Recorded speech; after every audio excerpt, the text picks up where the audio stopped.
Sud Radio, le numérique pour tous, Vanessa Pérez. Bonjour et bienvenue dans le numérique pour tous, l'émission dédiée au numérique, à l'innovation et à la tech responsable.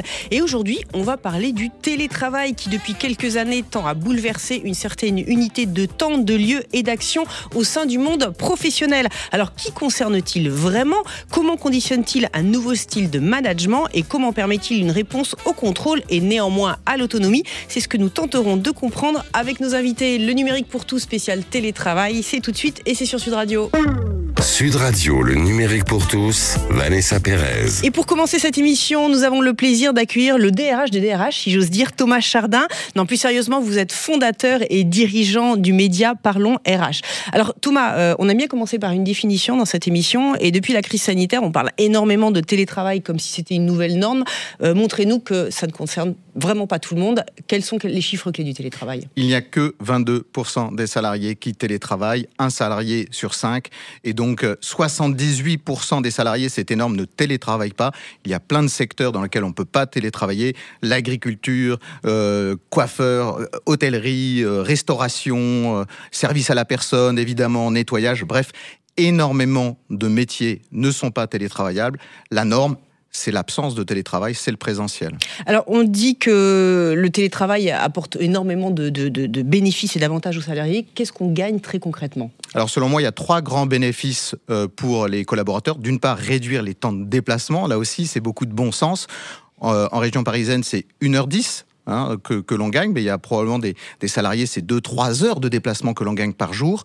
Donc, la flexibilité horaire. Le deuxième bénéfice, c'est l'autonomie. La flexibilité aussi de son temps de travail. Et le troisième, c'est la conciliation vie pro, vie perso, puisqu'on a cette responsabilisation qui permet de pouvoir, par exemple, aller chez le médecin ou recevoir une livraison en étant chez soi, puisque on n'est pas au travail. Alors, à l'inverse, Thomas, il y a quand même des éléments clés que l'entreprise risque de perdre avec le télétravail. Quels sont-ils ? Il y a, à mon avis, 3 éléments clés, 3 risques à mettre sous contrôle. Un risque de cohésion, d'innovation et de fragmentation. La cohésion, c'est la perte du lien collectif, puisqu'on est en distanciel et donc il y a moins de communication et d'échange. Le deuxième, c'est l'innovation. L'innovation, elle ne se crée pas, et la créativité, elle ne se crée pas en télétravail. Il faut une forme de communication impromptue, de spontanéité, d'échange informel à la machine à café, quand on raconte nos problèmes avec les collègues. En fait, l'innovation, c'est aussi de trouver une solution collective à ces problèmes-là. Et puis le troisième point, c'est la fragmentation. Il y a une inégalité face au télétravail. On l'a évoqué, des métiers qui sont télétravaillables, d'autres non. Et donc il y a une fracture sociale possible entre ceux qui peuvent télétravailler, ceux qui ne peuvent pas. Souvent, je rencontre des collaborateurs qui me disent pourquoi les salariés du siège ou des bureaux peuvent télétravailler, et moi qui suis à l'usine, je ne peux pas. Donc il faut faire attention à ces 3 risques-là. Ce que vous dites, c'est qu'on peut être plus créatif ou on peut générer davantage d'innovation s'il y a une machine à café plutôt que dans un Zoom, ce qu'on appelle Zoom, ou alors une visioconférence. Exactement. Il faut de l'informel, il faut de l'impromptu, il faut de la spontanéité. Une communication, une visio, on ne crée pas de l'innovation avec une visio qui est prévue, planifiée, organisée, structurée. Et c'est pour cette raison, d'après vous, que certaines entreprises restent frileuses à l'idée du télétravail? Alors, ou il y a d'autres raisons sous-jacentes? Je pense qu'il y a d'autres raisons, et c'est ça qui est intéressant dans le télétravail, c'est qu'il cristallise un peu toutes les évolutions, toutes les transformations des entreprises, et notamment de notre rapport au travail. Ce qui explique ce pourquoi certaines entreprises sont frileuses, voire même réfractaires au fait de passer au télétravail, c'est qu'elles changent de modèle. Le télétravail requiert de changer de modèle, de passer du modèle post-industriel du siècle précédent, qui est le command and control, à l'autonomie, la responsabilité et la confiance. Et ce changement de modèle, il n'est pas simple. Et pour ces entreprises-là, ça suppose de changer de culture. Donc c'est pour ça qu'elles ont du mal à y aller, et puis certaines ne veulent pas en entendre parler. Et j'ai envie de vous demander, on peut faire confiance ? Bien évidemment qu'on peut faire confiance, on doit faire confiance. Le monde moderne, c'est faire confiance aux collaborateurs, leur offrir plus d'autonomie, leur offrir plus de flexibilité. Sans confiance, on ne fait pas entreprise, on ne fait pas société. Mais est-ce que le résultat risque d'être à la hauteur, ou alors il va être justement gangréné par ce que vous dites, on va à l'école, on va chez le médecin, chercher ses enfants à l'école, on va chez le médecin, etc. Et donc le temps alloué au travail effectif va être moindre? Alors, toutes les études montrent que le temps alloué en télétravail au travail est supérieur à celui en présentiel. Il y a même certaines études qui montrent qu'on travaille 1 heure de plus. C'est un des risques du télétravail d'ailleurs pour les collaborateurs, c'est le surinvestissement. Donc on travaille 1 heure de plus. De même, il y a beaucoup d'études qui montrent que la productivité en télétravail, chez soi, est supérieure à celle en présentiel, dans les open space, etc. Donc non, tout milite pour aller vers du télétravail, encore une fois, pour les emplois qui peuvent se le permettre, quoi. Une question, le management, justement, est-ce que ce télétravail remet en question quelque part le rôle modèle du manager tel qu'il était en présentiel il y a quelques années? Est-ce qu'on manage de la même manière quand on manage à distance? Ah non, je crois on manage pas de la même manière. En revanche, je pense pas qu'on attende une nouvelle génération de managers. Il y a plutôt une nouvelle génération de compétences qui sont attendues. Des compétences, on appelle les soft skills, ouais. Les compétences relationnelles, cognitives, etc. Il faut expliquer le projet collectif. On est beaucoup plus facilitateur que superviseur. En fait, on doit animer tous les jours, au quotidien, cette culture de la confiance et animer aussi ce projet collectif qui peut faire défaut, qui s'étiole un peu avec le télétravail. Le projet d'entreprise. Merci beaucoup Thomas Chardin. Je rappelle que vous êtes fondateur et dirigeant du média Parlons RH. Et pour continuer cette émission, nous avons le plaisir d'accueillir un expert du télétravail. Alors, je ne dis pas ça parce qu'il est en chaussons chez lui. Plus sérieusement, il est docteur en sciences économiques. Il enseigne à l'université de Louvain et à Paris-Dauphine. Et pour nous, aujourd'hui, il va décortiquer les vrais enjeux de ceux qui sont à la maison derrière leurs écrans. Laurent Tasquin, bonjour. Alors, on le disait, depuis l'essor du télétravail, on sent un rééquilibrage, même une inversion des priorités entre vie personnelle et vie professionnelle. Quel est votre regard et votre analyse sur ce rééquilibrage ? Alors, ce qu'on peut dire tout de suite, c'est effectivement, il y a une transformation du rapport au travail. Je pense que le télétravail tel qu'il est pratiqué aujourd'hui par ceux et celles qui peuvent le pratiquer, vous avez raison, en fait, n'est plus pratiqué comme il l'était avant 2020. Et ça, c'est très important à souligner parce que ça veut dire qu'il y a un certain nombre d'avantages qui sont traditionnellement associés au télétravail. On a parlé de l'autonomie, on a parlé de la productivité, on a parlé de pas mal de choses ici à l'instant. En fait, qu'on n'observe plus lorsque le télétravail est pratiqué davantage. Et donc, c'est ça la différence entre ce qui se passait avant 2020, si vous voulez, c'est que quand on télétravaillait, en gros, c'était 1 jour par semaine, c'était le vendredi, on avait préparé sa journée de télétravail et on gagnait peut-être en productivité, en qualité de vie au travail. Aujourd'hui, pour celles et ceux qui peuvent télétravailler, en fait, ils télétravaillent plus. Ils télétravaillent 3-4 jours semaine parfois. Et donc, en fait, la journée de télétravail, c'est devenu une journée comme au bureau. C'est-à-dire qu'on a des interruptions, on a des réunions, on a plein de choses qui font que ce que l'on observe aujourd'hui, c'est que le gain en productivité, par exemple, on va l'observer moins. C'est que la confiance, en fait, on a tendance à tout mettre sur les épaules du manager. On se dit, bah, tiens, le manager va partir en formation et puis il va faire confiance. Mais en fait, la confiance, c'est une relation aussi avec les salariés. Oui, ça se construit un petit peu dans le temps. Et on remarque que sans être présent suffisamment et sans être présent pour partager des choses ensemble, on passe à côté de plein de choses. Donc la pratique du télétravail aujourd'hui, elle reflète, comme le disait Thomas Chardin, aussi une évolution du rapport au travail, un rapport au travail qui est de plus en plus construit d'abord sur son confort personnel, sur son bien-être individuel. Et donc, le perdant un petit peu dans cette histoire, c'est peut-être l'organisation. Alors Laurent, on a tendance peut-être à minimiser, à idéaliser le télétravail, mais à minimiser certains effets insidieux. Et j'aimerais vous entendre sur peut-être l'érosion de la santé mentale, rester toute la journée seul chez soi, même si on a quelques visioconférences. Est-ce que c'est bon pour le cerveau ? Alors, c'est certainement pas bon. Donc, le fait d'avoir des interactions sociales, c'est important. Alors, vous allez me dire, on peut tout à fait avoir des interactions sociales en Zoom, comme vous disiez, en chaussons, etc. L'important, c'est effectivement que c'est la qualité de ces relations. Et donc, on arrive dans un rapport, quelque part, en termes de santé, si vous voulez, où vous êtes dans des relations instrumentale, fonctionnelle, de coopération, et il va manquer toute cette cohésion sociale que l'on attend d'une entreprise. Ça ne veut pas dire pour autant que ces personnes-là ne vont pas chercher des interactions sociales ailleurs qu'au travail. Et donc ça, c'est une vraie question à se poser.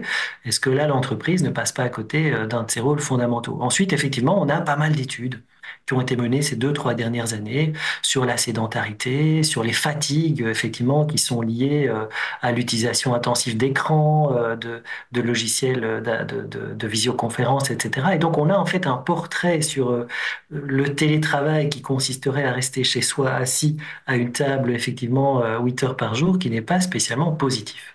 Vous avez l'impression qu'on gagne plus quand même en efficacité et on est moins déconcentré, on va dire, quand on est en télétravail ? Alors de nouveau, c'était vrai avant, c'était vrai lorsque vous télétravailliez peu, c'est-à-dire une journée par semaine, et que vous pouviez préparer cette journée et que vous étiez, finalement, c'était un peu un isolement choisi. Aujourd'hui, si vous êtes 3 jours, 4 jours par semaine chez vous, avec les réunions, avec les interruptions, vous avez plein de messageries électroniques qui font que c'est comme si un collègue passait dans votre bureau, vous interrompre, etc. En fait, on ne remarque plus dans les recherches qui sont menées aujourd'hui ce gain de productivité, ce gain spécialement, en tout cas, au niveau du travail. En revanche, le confort, il est là. Le fait d'être chez soi, le fait de se lever un peu plus tard, d'avoir du temps pour aller conduire les enfants à l'école, pour faire une course à midi, etc., il est tout à fait observé, effectivement. Laurent, les géants de la technologie, hein, ce qu'on appelle les GAFAM, ont fait récemment revenir tous leurs collaborateurs au bureau et de manière assez drastique. Quelle est la principale motivation, selon vous, qui fait qu'il y a eu ce mouvement complètement inverse à celui du Covid, quelque part? Il y a plusieurs motivations. La première, c'est d'abord effectivement que ce sont des organisations qui se disent et qui constatent que leur collectif ne fonctionne plus. Et donc, c'est ce que Thomas disait, pour innover, pour créer, pour régler des conflits, pour en fait être un collectif, il faut se voir. Voilà, ça c'est une raison. L'autre raison aussi, c'est qu'il faut pas, je dirais, minimiser les choses, hein. C'est des entreprises qui avaient totalement dérégulé la pratique du télétravail. Et donc, c'était dans ces entreprises-là du télétravail pratiqué sans limite, hein. Et donc, à un moment donné, il était nécessaire de revenir en arrière. Et puis, si vous regardez bien, pour certaines de ces-là, si on pense à Amazon, dont on a beaucoup parlé, ce sont aussi des entreprises dans lesquelles il n'y a pas que des fonctions de support, mais il y a aussi l'essentiel en fait des personnes qui travaillent dans cette entreprise, par exemple, elles sont physiquement présentes, elles sont dans des entrepôts, elles sont dans, etc. Et donc il y a cette question d'équité qui se posait, et on remarque que dans ces entreprises-là, on est plus enclin quelque part à réduire et à re-réguler le télétravail. Mais l'enjeu n'est plus de réguler, si vous voulez, de gérer l'absence individuelle, c'est-à-dire de travailler sur combien de jours par semaine on peut être absent. En fait, le vrai enjeu d'aujourd'hui, c'est de se dire, mais régulons la présence collective. Il faut absolument revenir et faire revenir les personnes au travail, mais pourquoi faire? Vous voyez, c'est ça les questions importantes à se poser aujourd'hui. Le projet d'entreprise dont parlait effectivement Thomas Chardin, est-ce que c'est quelque chose aujourd'hui qui a encore une longue vie, ou alors on trouve plus de sens à être dans sa famille ou à être chez soi? Il y a un peu un mélange en ce moment de tout ce qu'on entend, le désamour du travail, l'avantage d'équilibre dans la famille. C'est quoi la réalité de tout ça, Laurent?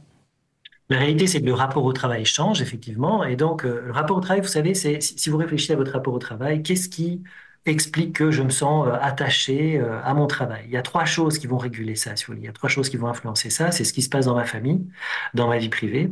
C'est ce qui touche à mon métier. Et puis, l'organisation, finalement.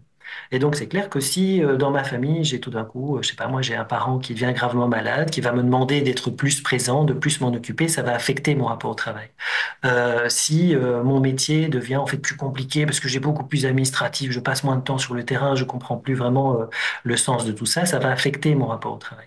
Si j'ai changé de manager, je trouve que j'ai un manager qui est pas idéal, ça va changer mon rapport au travail. Ce qu'on observe aujourd'hui, c'est que le rapport au travail, si vous voulez, c'était de manière assez équilibrée l'interaction de ces trois éléments-là. Aujourd'hui, il se façonne d'abord à partir des normes privées. Ça, c'est une chose. L'enjeu pour les entreprises, alors du coup, c'est de se dire, il faut réhabiliter le projet de l'organisation, il faut réhabiliter le projet de l'entreprise. L'entreprise n'est pas qu'une plateforme, enfin ça dépend, l'entreprise n'est pas qu'une plateforme à laquelle on se connecte. Or, si vous regardez un petit peu l'évolution du monde du travail, dans beaucoup d'entreprises, on a finalement incité les salariés à télétravailler, à être chez eux, à avoir leurs objectifs individuels, à être évalués sur leurs performances individuelles, à se connecter pour actualiser leur profil de compétences ou suivre une formation. Bref, on a mis beaucoup de distance entre les salariés et le projet de l'entreprise. Et donc là, il y a un truc à faire, évidemment. Remettre de l'humain. Pour conclure, Laurent, on a le sentiment, il y a encore quelques années, que le travail était une fin en soi. Aujourd'hui, c'est devenu un moyen pour accomplir d'autres choses. Là aussi, quel est le poids du rééquilibrage? Alors ça reste les deux, hein, ça reste les deux, et je dirais que ça va dépendre, pardon, de son expérience de vie, ça va dépendre de facteurs personnels, etc. Et donc c'est vrai qu'il y a des études qui sortent aujourd'hui qui tentent à dire que tiens, certaines générations mettraient moins le travail en première position. Ce qu'on peut vous dire un peu sérieusement quand on regarde les études sérieuses, par exemple en sociologie, qui sont menées, c'est que toutes et tous, indépendamment des générations, on place le travail comme une priorité dans nos vies, mais que ce n'est plus la seule priorité. Et donc, nos loisirs, notre famille, des associations, des causes pour lesquelles on va s'investir deviennent aussi prioritaires que le travail.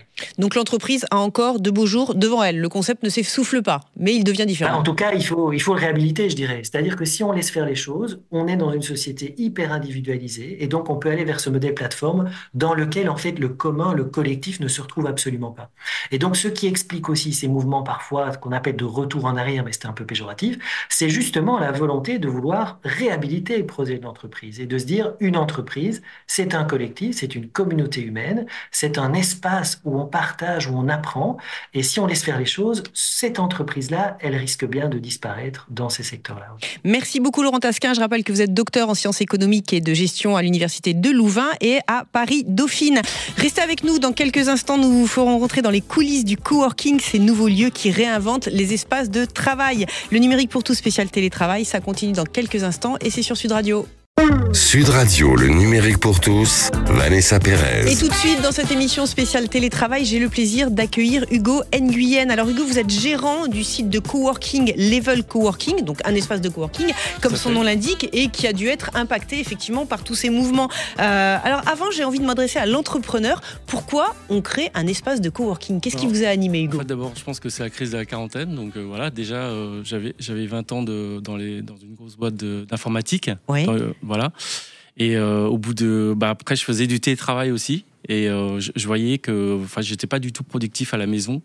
Les appartements exigus, les enfants, les distractions. Donc ça me faisait que j'allais dans des espaces de coworking. Donc vous avez créé cet espace pour quelque part créer quelque chose à votre image qui vous ressemble et qui réponde aux enjeux et aux réponses que vous ne trouviez pas chez vous. Exactement. Puis j'avais aussi un projet d'entrepreneuriat, d'ouvrir quelque chose et d'arriver. J'avais déjà 20 ans d'expérience professionnelle, donc je voulais vraiment me donner un challenge différent. Alors justement, qu'est-ce que vous apportez de différent qui fait que vous arrivez à recréer un corps social ? Alors nous, on a déjà un espace de coworking qui est sur 3 niveaux. Donc on a plusieurs offres. Donc une offre coworking nomade où les gens peuvent s'installer à la journée. Sans besoin de réserver. Ensuite, on a des salles de réunion où souvent c'est plutôt des entreprises qui réservent les salles de réunion qui sont fermées, qui sont privatisées. Également, on a aussi la privatisation de tout l'espace pour des événements, des team building, des formations, des séminaires, voilà, des gros événements en fait. Voilà. Mais alors, j'aimerais comprendre parce que on sait qu'il y a un géant qui s'appelle WeWork qui a marqué un tournant et qui a dû déposer le bilan. Est-ce que ça vous a impacté ? Pourquoi un géant disparaît ? Comment vous continuez vous à survivre ? Qu'est-ce qui se passe dans cet environnement économique ? On n'est pas du tout dans le même taille que WeWork qui est énorme et qui a des buildings, des immeubles dans les grands surfaces, avec des grandes surfaces. Nous, on est plutôt un café nomade coworking, donc plutôt un petit commerce en fait qu'on aménage pour les télétravailleurs, pour les entreprises, avec des grandes tables, des prises, où on offre le café et le snacking, quoi. D'accord, vous êtes un peu comme à la maison, en fait, un Starbucks, mais amélioré, on va dire, pour travailler. Déjà, notre café est meilleur que le Starbucks. Écoutez, on viendra tester. Voilà. Mais alors, j'aimerais comprendre un petit peu, est-ce que c'est une solution qui évite d'avoir des baux immobiliers qui coûtent cher pour les entrepreneurs ou pour les grosses PME ? Est-ce que ça devient une solution ? Alors, nous, on a eu des entreprises qui sont logées chez nous. On l'appelle ça les SBF, les sans bureaux fixes, en transition d'attente, mais c'est très peu en fait. Nous, c'est plutôt des gens nomades qui ont besoin de travailler, télétravailler un jour par semaine, et au lieu de le faire chez eux, ils viennent chez nous en fait. Voilà. Donc ils ne sont pas résidents au mois. Et le profil, donc ce sont plutôt des solopreneurs ou alors des gens qui sont dans des PME nous, du fait que notre localisation, on est dans un quartier latin, donc près du Panthéon, où il y a beaucoup d'étudiants. On a aussi des étudiants, on a des entreprises et des télétravailleurs, des salariés et puis aussi des entrepreneurs. Et vous créez un lien social entre tous ces gens-là ? Alors c'est notre accueil. C'est en fait, nous on vend un service donc qui permet aux personnes de venir et de s'installer confortablement dans un endroit propice au travail. Donc ça nous permet justement de proposer cette offre-là. Merci beaucoup Hugo Nguyen. Donc je rappelle que vous êtes gérant du site de coworking Level Coworking. Le mot de la fin, Thomas Chardin, vous qui fédérez beaucoup de de DRH. Est-ce que c'est un casse-tête ou alors maintenant c'est quelque chose qui est revenu un petit peu dans la norme, dans le quotidien et en fait ça fait partie du nouveau monde en fait? Ça fait partie du nouveau monde, c'est pas un casse-tête, mais ça reste difficile à mettre en place. En fait, il faut trouver un juste équilibre entre le sens du collectif et l'individualisation de la collaboration. Et ça, c'est particulièrement difficile pour certaines entreprises. Et justement, cette nouvelle génération, néanmoins, j'insiste, de managers qui vont prendre ce sujet vraiment à bras-le-corps pour recréer ce lien, c'est quelque chose que vous observez, c'est une problématique naissante ou ça reste un signal faible pour l'instant dans les entreprises? C'est une problématique pour tous les managers, pas spécifiquement pour une génération de managers. Merci beaucoup Thomas Chardin. Le numérique pour tous, c'est fini pour aujourd'hui. Merci d'être chaque semaine de plus en plus nombreux à nous écouter et à interagir avec nous sur les réseaux sociaux. Continuez, on adore ça et on vous répond, on vous répond vraiment individuellement avec des choses très personnalisées. Je rappelle que vous pouvez retrouver toutes nos émissions en podcast sur l'application Sud Radio et sur vos réseaux sociaux préférés. Il est temps pour moi de vous souhaiter une excellente fin de week-end et de vous dire à la semaine prochaine.